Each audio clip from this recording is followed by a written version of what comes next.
Hello everyone, welcome to GS centre. दोस्तों एक बार फिर से स्वागत है आपका आज के नए सेशन में। तो उम्मीद है आप सब अच्छे होंगे। हाँ, तो संडे है, लेकिन हमारे लिए कोई संडे नहीं है। मतलब कंपटीशन के बच्चों के लिए कोई भी संडे नहीं है। जब तक कि आपको जॉब नहीं मिलती तब तक कोई भी संडे नहीं है। तो चलिए कंटिन्यू करते हैं। प्रैक्टिस सेट सीरीज चल रही है हमारी। प्रीवियस ईयर क्वेश्चन से बहुत ज़्यादा इंपॉर्टेंट होने वाले आने वाले एग्जाम्स के लिए। तो चाहे यूपी पुलिस हो, दिल्ली पुलिस हो, कोई भी हो, चाहे यूपी पुलिस है, आपका दिल्ली पुलिस है, इसको एसएससी जीडी है, यूपी टेट है, एयरफोर्स है, यूपी पीसीएस और यूपी पीसीएस प्री के लिए काफ़ी महत्वपूर्ण है आने वाले एग्जाम्स के लिए, क्योंकि सिंगल लाइनर ही होता है। वहाँ पर बहुत सारे डायरेक्ट आपको वहाँ से क्वेश्चन मिलेंगे और वो उन यूपी पीसीएस से भी प्रीवियस ईयर से मैंने क्वेश्चन उठाए हैं। ठीक है, तो चलिए कंटिन्यू करते हैं। पहला क्वेश्चन हम देखते हैं। तो हमारा पहला क्वेश्चन है कि विश्व का सबसे पहला जो तेल का कुआं जो कर्नल ड्रेक द्वारा पेंसिल्वेनिया, कहाँ खोदा गया था? पेंसिल्वेनिया में के टाइटस विले नामक स्थान पर कब खोदा गया था? तो यहाँ पर पूछ रहा है कि विश्व का जो पहला कुआं था कर्नल ड्रेक द्वारा खोदा गया था, उसको खोजा गया था और पेंसिल्वेनिया में टाइटस विले नामक स्थान पर कब खोदा गया था? ये आपका खोदा गया था 1859 में। ठीक है, इसको ध्यान रखेंगे। 1859 में दुनिया का पहला जो तेल का कुआं खोदा था, कहाँ पर? पेंसिल्वेनिया में। और किसने खोदा था? कर्नल ड्रेक ने खोदा था। और कब? 1859 में। तो काफ़ी इंपॉर्टेंट है, ध्यान रखेंगे इसको। 1 का डी राइट आंसर हो जाएगा। नेक्स्ट हमारा क्वेश्चन है कि किसी चुंबक को गर्म करने पर, अगर आप किसी भी चुंबक को गर्म करते हैं तो उसके चुंबकत्व पर क्या प्रभाव पड़ता है? तो उसकी जो मैग्नेटिक इफेक्ट चीज़ें होती है, मैग्नेटिक जो खूबियाँ होती हैं, उस पर क्या इफेक्ट पड़ता है? बढ़ जाता है, घट जाता है, नष्ट हो जाता है, अप्रभावित रहता है? तो ध्यान रखो, जब भी आप गर्म करेंगे चुंबक को तो उसका जो चुंबकत्व है वो क्या होगा? घट जाएगा। तो यहाँ पर हो जाएगा 2 का 20 राइट आंसर हो जाएगा कि चुंबकत्व घट जाएगा। ठीक है, ध्यान रखेंगे। नेक्स्ट हमारा क्वेश्चन है कि निम्नलिखित में से कौन सा बायोगैस में उपस्थित नहीं है? तो इनमें से कौन सी चीज़ बायोगैस में उपस्थित नहीं होती है? मीथेन, हाइड्रोजन सल्फाइड, क्लोरीन या कार्बन डाइऑक्साइड? तो बायोगैस में उपस्थित नहीं है, तो सारी क्लोरीन को छोड़कर तीनों की तीनों चीज़ें होती हैं। तो ध्यान रखेंगे 3 का सी राइट आंसर हो जाएगा कि क्लोरीन की नहीं उपस्थित नहीं होती है। नेक्स्ट हमारा क्वेश्चन है कि बल की एसआई जो आपकी इकाई है वो क्या है? तो बल का जो एसआई इकाई है वो क्या है? जल्दी से बताओ कि बल की एसआई इकाई क्या है? जूल है, वाट है, न्यूटन है या केल्विन है? तो बल की जो आपकी एसआई इकाई है उसे बोलते हैं हम लोग न्यूटन। ठीक है, 4 का 20 राइट आंसर हो जाएगा। नेक्स्ट हमारा क्वेश्चन है कि आँख के किस भाग पर वस्तु का प्रतिबिंब बनता है? तो आँख का कौन सा भाग है जिस पर प्रतिबिंब बनता है?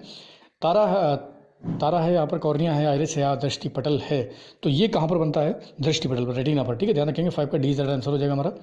नेक्स्ट हमारा क्वेश्चन है कि पेड़ पौधे दिन में कौन सी गैस छोड़ते हैं? तो पेड़ पौधे जो हैं वो दिन में कौन सी गैस छोड़ते हैं?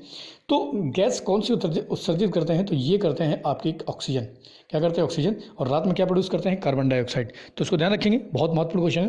अच्छा, ये बताओ कि हाइड्रोजन की मात्रा हमारे वायुमंडल में कितनी है? कमेंट करके बताओ इसको। और नाइट्रोजन की बता देना, नाइट्रोजन की मात्रा हमारे वायुमंडल में कितनी है? नेक्स्ट हमारा क्वेश्चन है कि कॉस्टिक सोडे का रासायनिक नाम क्या है? तो कॉस्टिक सोडे का जो रासायनिक नाम, देखो कॉस्टिक सोडा हो गया, बेकिंग सोडा हो गया, वॉशिंग सोडा हो गया, इनके रासायनिक नाम बहुत बार एग्जाम में पूछे जाते हैं। तो कॉस्टिक सोडे का रासायनिक नाम ये भी एग्जाम में पूछा गया है। तो ये होता है सोडियम हाइड्रोक्साइड। क्या होता है? Sodium hydroxide. चलो बताओ। अच्छा, सोडियम क्लोराइड, इनके तीनों के, सोडियम कार्बोनेट और सोडियम क्लोराइड और सोडियम नाइट्रेट, इनके तीनों के वो जो आपके रासायनिक वो हैं फॉर्मूले हैं वो लिख के दिखाओ। ठीक है, 7 का डी आंसर हो जाएगा। नेक्स्ट हमारा क्वेश्चन है कि किस क्रिया द्वारा पौधे सूर्य के प्रकाश में क्लोरोफिल की मदद से भोजन बनाते हैं? तो कौन सी प्रक्रिया के द्वारा करते हैं? ये करते हैं प्रकाश संश्लेषण। 8 का ए आंसर हो जाएगा हमारा।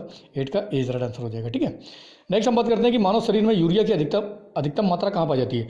तो ह्यूमन बॉडी में जो यूरिया की मात्रा पाई जाती है अधिकतम, ये कहाँ पाई जाती है? ये पाई जाती है ह्यूमन मूत्र में। ठीक है, ध्यान रखेंगे। तो किस में पाई जाती है यूरिया की मात्रा? मूत्र में पाई जाती है। नेक्स्ट हम देखते हैं क्वेश्चन कौन सा है। स्वप्न वास्तवदत्ता, बहुत इंपॉर्टेंट बुक है ये स्वप्न वास्तवदत्ता। इसके लेखक कौन है? तो बहुत बार एग्जाम में पूछा गया है, ये है भास। चलो अच्छा, भावभूति और राजशेखर और कालिदास तीनों की एक एक कृति बताओ कि तीनों ने एक एक कौन सी किताब लिखी है। ठीक है, ध्यान रखेंगे इसको। नेक्स्ट हमारा क्वेश्चन है कि राजा खारवेल किस लेख से संबंध का नाम जो है किस लेख जुड़ा हुआ है? किस लेख से? गिरनार है, जूनागढ़ है, हाथी गुफा या सारनाथ लेक है? तो राजा जो खारवेल हैं ये हाथी गुफा अभिलेख से जुड़े हुए हैं। तो 11 का सी दैट आंसर हो जाएगा। अच्छा, जूनागढ़ अभिलेख से कौन संबंधित है? जूनागढ़ अभिलेख से कौन संबंधित है? ये भी बहुत इंपॉर्टेंट क्वेश्चन है और बहुत बार एग्जाम में जूनागढ़ भी पूछा गया है। तो राजा खारवेल तो आपके हाथी गुफा से हैं। अच्छा, गिरनार स्तंभ लेख से किसका संबंध है? दोनों कमेंट करके बताओ। ठीक है, नेक्स्ट हम क्वेश्चन देखते हैं, खजुराहो मंदिर स्थापत्य निर्माण में कौन सहायक थे? तो खजुराहो के मंदिरों का निर्माण किसने कराया था? ये कराया था चंदेलों ने। किसने कराया था? चंदेलों ने कराया था। तो ध्यान रखेंगे 12 का एज दैट आंसर हो जाएगा हमारा। नेक्स्ट हमारा क्वेश्चन है कि विजयनगर के राजा कृष्णदेव राय ने गोलकुंडा का युद्ध किस राजा के खिलाफ लड़ा था? किस राजा के साथ लड़ा था? तो जो कृष्णदेव राय थे उन्होंने गोलकुंडा का युद्ध किसके साथ लड़ा था? कौन थे भाई? तो ये थे आपके कुली कुतुब शाह। कौन थे? कुली कुतुब शाह। तो 13 का एज दैट आंसर हो जाएगा हमारा कि कुली कुतुब शाह के साथ उन्होंने इस युद्ध को लड़ा था। नेक्स्ट हम देखते हैं, हमारा क्वेश्चन क्या है कि औरंगजेब द्वारा चलाया गया जिहाद का अर्थ क्या है? तो जिहाद का मतलब क्या था जो औरंगजेब ने चलाया था? ये एक तरीके का वो इस्लामिक हॉली वॉर समझते थे कि धर्म युद्ध, पवित्र युद्ध, इस तरीके का। 14 का सी दैट आंसर हो जाएगा, ठीक है। ऐसे क्वेश्चन पूछेगा एग्जाम में, देखो कहाँ से क्वेश्चन क्या उठाया गया है, आर्ट एंड कल्चर का क्वेश्चन है, तो 14 का सी दैट आंसर हो जाएगा। इसलिए बहुत अच्छे, बहुत डीपली, बहुत सही तरीके से पढ़ के जाना की जरूरत होती है, ठीक है। 14 का सी दैट आंसर हो जाएगा हमारा। नेक्स्ट हम क्वेश्चन देखते हैं कि रानी पद्मिनी का नाम अलाउद्दीन खिलजी की चित्तौड़ वजह से जोड़ा जाता है, उनके पति का नाम क्या था। तो रानी पद्मिनी जो थी, उनके पति का नाम क्या था, उनका नाम था राणा रतन सिंह। क्या नाम था, राणा रतन सिंह। अच्छा कमेंट करो कि रानी पद्मिनी के पिताजी का नाम क्या था, किसकी पुत्री थी, रानी पद्मिनी, ठीक है। नेक्स्ट हम क्वेश्चन देखते हैं कि 1921 का मोपला विद्रोह, 1921 में हुआ था मोपला विद्रोह कहाँ पर हुआ था, कमेंट करके जल्दी से मुझे बताओ कि मोपला विद्रोह कहाँ पर हुआ था आपका। तो काफ़ी इंपॉर्टेंट विद्रोह है। तो ये किस आंदोलन की एक शाखा है, तो असहयोग आंदोलन की एक शाखा है मोपला विद्रोह। तो 16 का सी ज़्यादा आंसर हो जाएगा हमारा कि असहयोग आंदोलन की एक शाखा है मोपला विद्रोह। नेक्स्ट हमारा क्वेश्चन है कि जगदीशपुर के जमींदार कौन थे। तो जगदीशपुर के जमींदार थे आपके कुंवर सिंह। कौन थे, कुंवर सिंह। तो इसको भी ध्यान रखेंगे।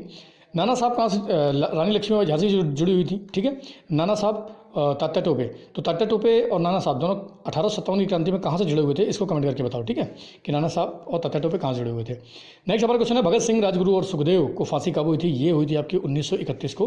तो 1931 को दोनों को फांसी हुई थी।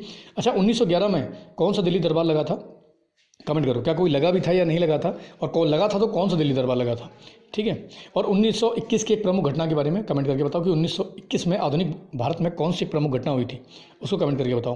तो 18 का सी दैट आंसर हो जाएगा। नेक्स्ट हमारा क्वेश्चन है कि लंदन में जनरल डायर को किसने गोली मारी थी। तो जनरल डायर वही थे जलियांवाला बाग वाले, तो इनको किसने गोली मारी थी, जलियांवाला बाग। अच्छा ये बताओ जलियांवाला बाग जो नरसंहार हुआ था ये कब हुआ था, ठीक है। अच्छा जलियांवाला बाग जो था ना किस व्यक्ति का था, ठीक है, और किस चीज़ के विरोध में वहाँ पर बैठक हो रही थी। तो तीनों की तीनों चीज़ें कमेंट करके बताना है कि पहला क्वेश्चन है कि जलियांवाला बाग कहाँ स्थित है, जलियांवाला बाग कांड कब हुआ था, जलियांवाला बाग किस व्यक्ति का था, और जलियांवाला बाग में जो सभा हो रही थी वो किस चीज़ के खिलाफ हो रही थी, ठीक है। तीन चार चीज़ें हैं, इनको कमेंट करके जल्दी बताओ। तो लंदन में जनरल डायर को किसने गोली मारी थी, ये मारी थी उधम सिंह ने, ठीक है। 19 का सी ज़्यादा आंसर हो जाएगा हमारा। नेक्स्ट हम क्वेश्चन देखते हैं कि भारतीय राष्ट्रीय कांग्रेस के संस्थापक क्या थे। अच्छा देखो यहाँ पर ये नहीं पूछा कि कौन थे, तो ये पूछ रहे हैं कि भारतीय राष्ट्रीय संस्थापक क्या थे, मतलब वो क्या थे, वैज्ञानिक थे, सैनिक कार्यकर्ता, सामाजिक कार्यकर्ता, मिलिट्री कमांडर। तो जितने भी लोग थे वहाँ पर क्या थे, सामाजिक कार्यकर्ता थे क्या या असैनिक कार्यकर्ता थे। तो इस तरीके के क्वेश्चन एग्जाम में बनते हैं और बच्चा यहाँ पर कंफ्यूज हो जाता है। तो ये थे असैनिक कार्यकर्ता थे, वो सैनिक नहीं थे, ठीक है, असैनिक कार्यकर्ता थे। तो इसको ध्यान रखेंगे, या वैज्ञानिक नहीं थे, मिलिट्री कमांडर नहीं थे, सामाजिक कार्यकर्ता तो बिल्कुल नहीं थे, वो असैनिक कार्यकर्ता थे, ठीक है। 20 का 20 आंसर हो जाएगा। अच्छा भारतीय राष्ट्रीय कांग्रेस का जो भारतीय राष्ट्रीय कांग्रेस की पहली बैठक का अध्यक्ष कौन था, ठीक है। और भारतीय राष्ट्रीय कांग्रेस के जो निर्माणकर्ता थे वो कब थे, और सन कब था, किस सन में इसका गठन हुआ था, और इसकी जो पहली बैठक हुई थी वो किस स्थान पर हुई थी। 3-4 चीज़ें ये भी कमेंट करके बताओ। तो 20 का 20 आंसर हो जाएगा। नेक्स्ट हमारा क्वेश्चन है कि स्वराज पार्टी का गठन किसकी असफलता के बाद हुआ था। तो स्वराज पार्टी का गठन किसकी असफलता के बाद हुआ था, ये हुआ था आपका असहयोग आंदोलन। किसका, असहयोग आंदोलन। तो 1922 में ये घटना घटी थी। तो 1922 में एक घटना घटी थी बहुत प्रमुख, जिसको बोलते चौरी चौरा। तो उसमें पुलिस स्टेशन में को जला दिया गया था क्रांतिकारियों द्वारा। इसलिए महात्मा गांधी ने सारा असहयोग आंदोलन को तुरंत वापस ले लिया। जिससे नाराज होकर क्या हुआ कि आपके कौन थे, मोतीलाल नेहरू जी ने क्या किया, एक स्वराज पार्टी का गठन कर दिया था 1923-24 के आसपास, ठीक है। तो 21 का एज दैट आंसर हो जाएगा हमारा। अच्छा भारत छोड़ो आंदोलन किस वर्ष हुआ, और सविनय अवज्ञा आंदोलन और स्वदेशी आंदोलन, तीनों के तीनों आंदोलन को कमेंट करके बताओ कि तीनों के तीनों आंदोलन कब हुए। तो 21 का एज दैट आंसर हो जाएगा हमारा। नेक्स्ट हमारा क्वेश्चन है कि INA इंडियन नेशनल आर्मी जो थी, इसकी स्थापना कहाँ हुई थी। तो बर्मा में, सिंगापुर में, जापान में या इंग्लैंड में। तो INA की स्थापना कहाँ पर हुई थी, ये हुई थी आपकी सिंगापुर में, ठीक है, ध्यान रखेंगे। अच्छा INA का जो पहला कैप्टन था वो कौन था, और INA की गठन किसने किया था, पहला कप्तान और गठन करने वाले व्यक्ति का नाम जल्दी से कमेंट करके बताओ। इससे संबंधित 2 क्वेश्चन है, इससे आपकी मॉडर्न हिस्ट्री का बहुत चीज़ें कंप्लीट होगी। तो 22 का 20 आंसर हो जाएगा हमारा, ठीक है। नेक्स्ट हम बात करते हैं अखिल भारतीय खिलाफत सम्मेलन।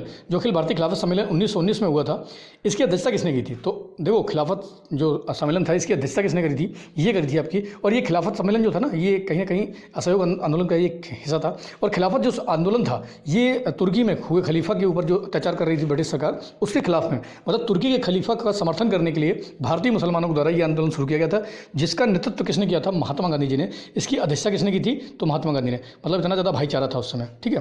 उस समय भी कि जब आपका मुस्लिम लीग का गठन भी हो चुका था, उस समय भी भारतीयों के अंदर इतना भाईचारा था कि खिलाफत को बचाने के लिए, खिलाफत के जो अत्याचार हो रहा था वहाँ पर तुर्की में, तो खलीफा को बचाने के लिए यहाँ पर भारतीयों ने क्या किया था, आंदोलन किया था। तो 23 का एज राइट आंसर हो जाएगा हमारा, ठीक है। अगला क्वेश्चन देखते हैं हम 24 कि 1908 में बाल गंगाधर तिलक को कितने वर्षों की फांसी हुई थी। तो 1908 में बाल गंगाधर तिलक जी को, अच्छा तिलक जी जो थे 1960 में इनकी डेथ हो गई थी। और ये ऐसे बंदे थे कि इन्होंने कभी भी ये कांग्रेस के अध्यक्ष नहीं रहे। तो 1908 में इनको कितने साल की सज़ा हुई थी? तो इनको हुई थी 6 साल की सज़ा। ठीक है, कितने साल की? 6 वर्ष की सज़ा हुई थी। नेक्स्ट हम देखते हैं कि लास्ट क्वेश्चन है हमारा कि 1857 के विद्रोह का बिहार में प्रमुख केंद्र कौन था? तो 1857 का जो विद्रोह था उसका बिहार में प्रमुख केंद्र कौन था? ये था आपका जगदीशपुर। तो जगदीशपुर के कुंवर सिंह थे, उन्होंने वहाँ पर प्रमुख केंद्र बनाया किसको? 1857 की क्रांति के समय, और काफ़ी निडरता से अंग्रेज़ों का सामना किया। और उसके बाद क्या हुआ, वो तुरंत बाद में जब क्रांति में थोड़ा सा अंग्रेज़ों ने लीड पाई तो वो तुरंत वहाँ से निकलकर नेपाल चले गए। तो ध्यान रखेंगे कुंवर सिंह को कभी पकड़ा नहीं गया, बाकी अधिकतर जो क्रांतिकारी थे उनको मार दिया गया था, लेकिन कुछ को फांसी दे दी गई, लेकिन जगदीशपुर के जो कुंवर सिंह थे वो कभी पकड़े नहीं गए। तो 25 का डी राइट आंसर हो जाएगा हमारा। तो ऐसे क्वेश्चन एग्जाम में बहुत बार डाले गए हैं, ये सारे प्रीवियस एग्जाम्स के क्वेश्चन हैं। तो बिल्कुल अगर आप ऐसे क्वेश्चन करते हैं और क्वेश्चन का जवाब कमेंट करके दोगे तो उससे कॉन्फिडेंस भी बूस्ट होगा, और रिवीजन जो चल रहा है तो ये काफ़ी महत्वपूर्ण हो जाता है आने वाले एग्जाम्स के लिए। तो इसलिए लगातार पढ़ाई करना है, हमें लगातार मेहनत करना है, इसी तरीके से मेहनत करते रहो, पक्का सिलेक्शन हो जाएगा। ठीक है, तो लगातार पढ़ाई करो, लगातार मेहनत करो। आज के लिए इतने बहुत है। जय हिंद।